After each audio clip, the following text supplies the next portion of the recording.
নবী সাল্লাল্লাহু আলাইহি ওয়াসাল্লাম যখন নবী হন নাই তখনকার সমাজটা এখনকার বিশ্বের মতো ছিল। বলবেন কিভাবে? আমি বলছি আমার কাছে হুজ্জাত আছে, প্রমাণ আছে। আমি প্রমাণ করছি কিভাবে। নবী সাল্লাল্লাহু আলাইহি ওয়াসাল্লাম যে যুগে নবী হন নাই, এখনও নবী হন নাই, যেটাকে আমরা বলি কটাক্ষ করে বলি মধ্যযুগ, বা আমরা অনেক সময় অপমান করে বলি আইয়ামে জাহেলিয়া। শব্দগুলো শুনেছেন তো আপনারা? কখনো কি প্রশ্ন করেছেন যে আসলে কেন এই যুগটাকে আমরা জাহেলিয়া বলি, কেন অন্ধকারাচ্ছন্ন যুগ বলি? ওই যুগটা কি সূর্য উঠতো না? ওই যুগে কি সূর্য উঠতো না? তাহলে কেন অন্ধকারাচ্ছন্ন যুগ বলি? এক, ওই যুগের মানুষ আল্লাহ পাকের তাওহীদ, একত্ববাদ এর সাথে শিরককে মিশ্রিত করেছিল। এক নাম্বার। তাহলে এক নাম্বার কারণ কি? ওই যুগের মানুষ আল্লাহ পাকের তাওহীদের সাথে শিরককে মিক্স আপ করেছিল। মনে করবেন না যে তারা আল্লাহকে বিশ্বাস করতো না, এটা ভুল ধারণা।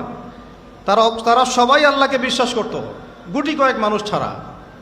এমনকি আবু জাহেল, যাকে আমরা বলি এই উম্মতের ফেরাউন, নবীজি বলেছেন আবু জাহেল হচ্ছে এই উম্মতের ফেরাউন। বদরের যুদ্ধে যখন আব্দুল্লাহ বিন মাসউদ রাদিয়াল্লাহু আনহু তার গর্দানটা কেটে নিয়ে আসছেন, রাসূলের সামনে রেখেছেন সাল্লাল্লাহু আলাইহি ওয়াসাল্লাম, নবীজি গর্দান দেখে বলেছিলেন এই হচ্ছে এই উম্মতের ফেরাউন, এই আবু জাহেল হচ্ছে এই উম্মতের ফেরাউন। আর ফেরাউনের চেয়ে বড় কোনো কাফের নাই, এখনো নাই, ছিলও না, আসবেও না ইনশাআল্লাহ। তো এই আবু জাহেল যখন বদরের যুদ্ধ করতে যাচ্ছিল, তখন সে প্রথমে কাবা ঘরে গিয়েছে। কোথায় গিয়েছে?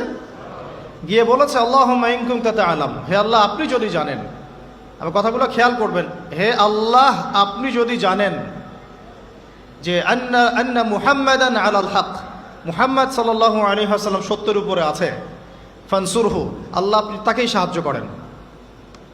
বুঝাতে পারলাম? ওয়া ইন কুনতা তা'লাম, এবং আপনি যদি জানেন যে নাহনুল কুরাইশ আলাল হক, আমরা কুরাইশরা হকের উপরে আছি, ফানসুরনা, তাহলে আমাদেরকে সাহায্য করেন। বুঝাতে চাচ্ছি আবু জাহেলের মতো মানুষও আল্লাহকে বিশ্বাস করত। আইয়ামে জাহিলিয়াত মানে এমন নয় যে ওরা সবাই নাস্তিক ছিল, না, নট অ্যাট অল, মোটেই এমন নয়। তারা আল্লাহকে বিশ্বাস করত। তাহলে আল্লাহ পাক তাদেরকে কাফের কেন বলছেন? উত্তর সূরা জুমারের মধ্যে আছে। তারা লাত, ওজ্জা, হুবল, মানাত এগুলোর পূজা করত, মূর্তি পূজা করত, এটা তো আপনারা জানেন। তো তারা বলতো, তাদের যুক্তি ছিল মা না'বুদুহুম, আমরা শুধুমাত্র এই কারণেই তাদের ইবাদত করি, ইল্লা লিয়ুকাররিবুনা ইলাল্লাহি যুলফা, এরা আমাদেরকে আল্লাহ পর্যন্ত পৌঁছে দিবে। নাউযুবিল্লাহ। তাহলে রিজনটা কি? দলিল আদিল্লা কি তাদের মূর্তি পূজার পিছনে? আমরা এগুলোর মধ্য দিয়ে আল্লাহর নৈকট্য অর্জন করতে চাচ্ছি।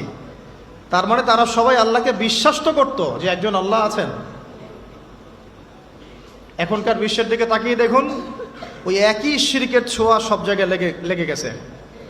মানুষ আল্লাহকে বিশ্বাস করে, কিন্তু ইবাদত বন্দেগীর জীবনে গিয়ে আল্লাহর সাথে অন্যকে শরিক করছে, ইকোনমিতে গিয়ে আল্লাহর সাথে অন্যকে শরিক করছে, পলিটিক্স করতে গিয়ে আল্লাহর সাথে অন্যকে শরিক করছে, ওয়ার্ল্ড অ্যাফেয়ার্সকে ডিল করতে গিয়ে আল্লাহর সাথে অন্যকে শরিক করছে।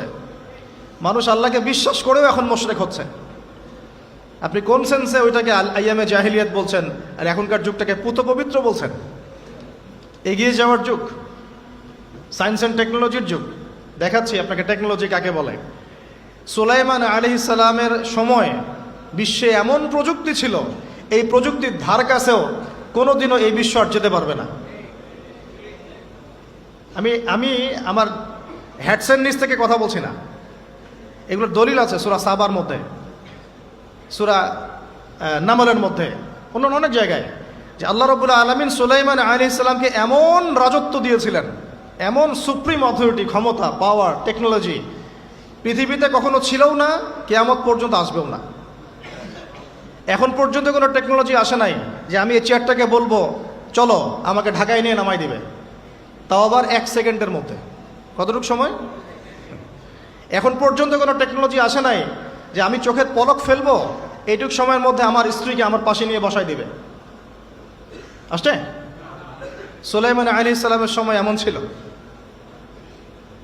সাগর থেকে মুক্তা, মণিমুক্তা আরোহণ করে এটা দিয়ে অট্টালিকা নির্মাণ করা হতো। তিনি জিন জাতিকে দিয়ে কাজ করাতে পারতেন।